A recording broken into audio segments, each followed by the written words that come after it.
Since the foster family didn't allow pets, they built a simple elevator by the window. By pulling a rope, the dog could go out and play by himself during the day, and come back at night. With this little invention, they managed to hide the dog for 3 whole years. But one day, the siblings discovered he was gone. After some asking around, they learned that Friday had been picked up as a stray, and taken to the shelter. The shelter had a cold, ruthless rule. Any dog not adopted within 3 days would be euthanized. Andy couldn't bear to think what would have happened if they'd found Friday any later. For his safety, Andy felt they should find Friday a real home. But just then, Friday suddenly slipped through a broken door. The siblings followed close behind, and discovered an abandoned hotel. Inside lived a small Boston Terrier, and a large Mastiff. The 2 dogs eyed the intruders warily, but Friday's friendly demeanor eased their guard. Soon the 3 of them became fast friends, even curling up together to sleep. Seeing such a heartwarming scene, the younger brother suggested letting Friday stay the night there. Before leaving, Andy pulled the curtain shut for them, and that marked the beginning of the dog hotel. Early the next morning, the 2 were about to grab some food for the 3 dogs' breakfast, when their foster mother caught them red-handed. That's quite a load there. What are you, feeding the whole neighborhood?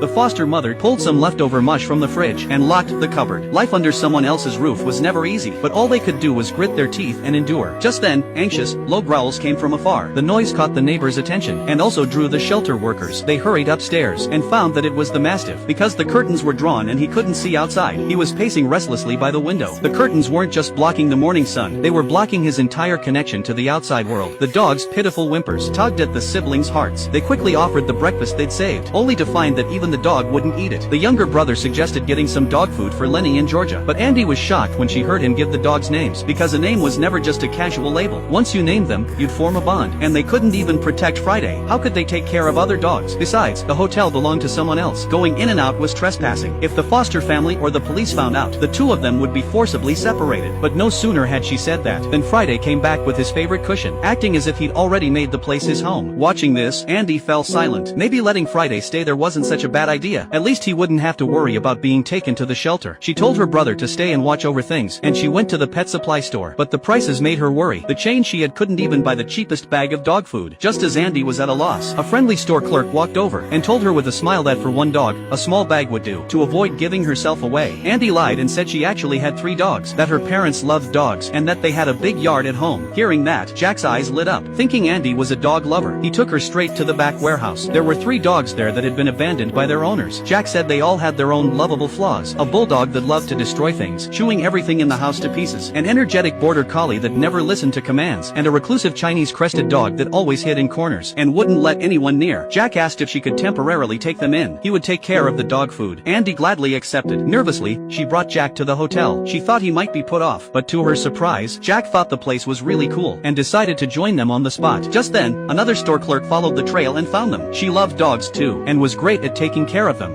You guys need me. And just like that, their group of 2 became a team of 4. During the day, the siblings took the dogs out for walks. After work, Jack and the others would come to help clean the hotel. But walking 6 dogs was no easy task, and they had to risk being caught.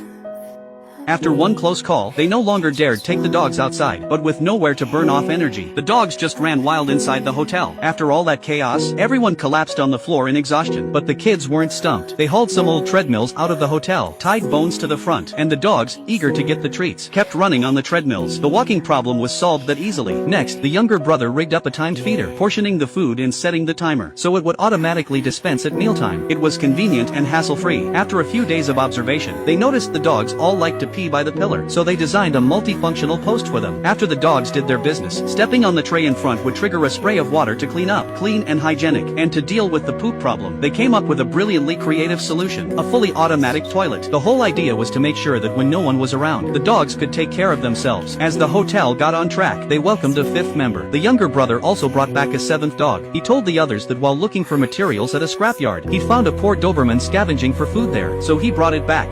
Oh yeah, why don't we just wander the streets and rescue every stray we see? It was meant as a joke, but it unexpectedly sparked everyone's enthusiasm. A full-scale rescue operation was officially launched. The younger brother modified a radio, specifically to monitor the shelter's broadcast frequency, while the others waited at the scene, ready to move. They saved a Havanese that was eating by the roadside, and rescued a pair of siblings that were stuck in an iron railing, and refused to be separated. Sometimes Friday would act as bait to buy time for the others, helping rescue dogs that had already been caught. Before long, the once empty hotel slowly filled with furry figures. The registration book was packed with the names of various homeless dogs and their check-in dates. Before this, they had been strays fleeing through the streets, but now they all had a home. Soon after, David from the welfare office came excitedly to find them. He'd finally found the perfect family willing to take both siblings in. From now on, they wouldn't have to put up with their stingy foster parents or live at anyone's mercy. They would finally have a stable home. The siblings' eyes lit up. They were ready to go pack their things right away. But when they heard that the new home was far away, the light in their eyes slowly dimmed. Without much hesitation, they turned down this rare opportunity. David felt it was a pity, but he still respected their choice. Watching David, who genuinely cared for them, walk away, the siblings felt a mix of emotions. Of course they wanted a real home, but they also knew they had responsibilities here that they couldn't abandon. That night, though, the food dispenser suddenly short-circuited and stopped working. The starving dogs waited a long time without getting any food, until they finally couldn't hold back and swarmed into the kitchen. The sharp crack of broken dishes rang out one after another, and ingredients were trampled all over the floor. In just a few moments, the tidy kitchen was turned into a complete mess. Worse still, all the dogs had joined in the bone-grabbing game. The commotion quickly drew Andy and her brother, but also completely exposed their hiding place. The siblings frantically herded the dogs into a small back room, but the cramped and dark space made Lenny, who couldn't see outside, increasingly agitated. He couldn't help but start barking loudly.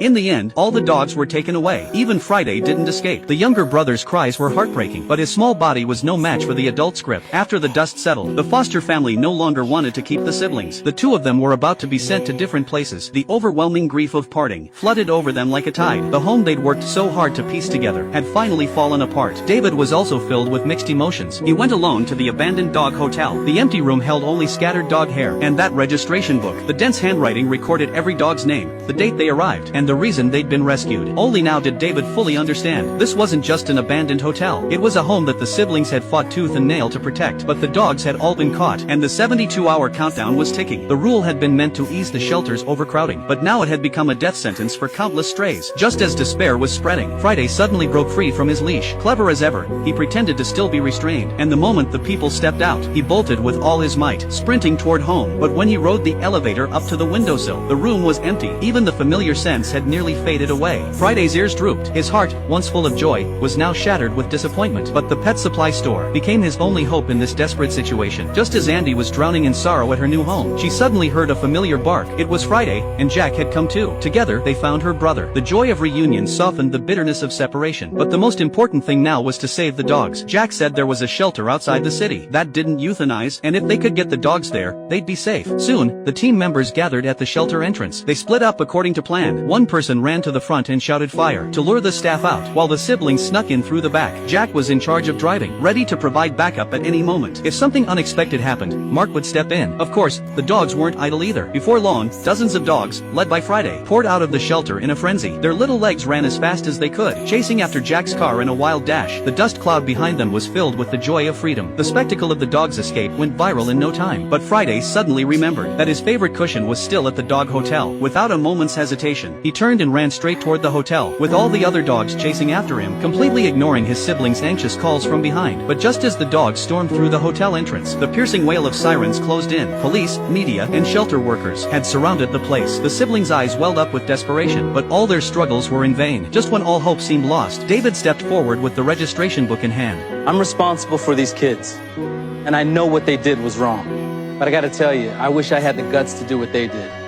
They created their own little family.